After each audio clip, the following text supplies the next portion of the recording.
Today we are going to talk about chain. There is input chain, output chain, forward chain. We can configure those chains like that. This is our router, right? So what is our router? IP address.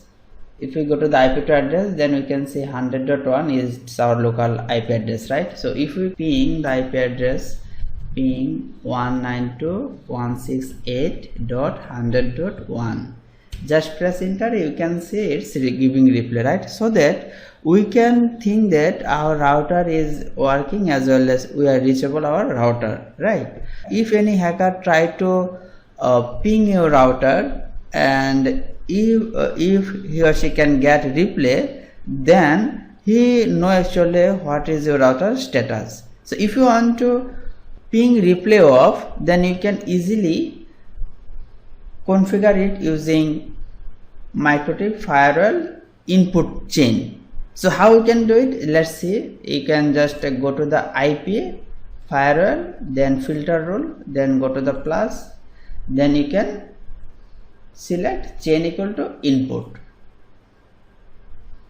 Then if you want to configure from a specific IP, or if you want to see actually in our network nobody will able to access our router, then you can configure your whole IP block. Or if you want to configure any specific IP, then you can just give the IP address here, source address.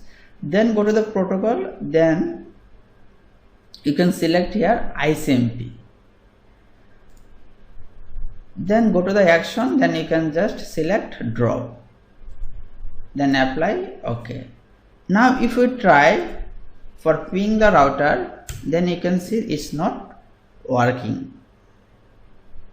but still our router is on, right? Thank you for watching.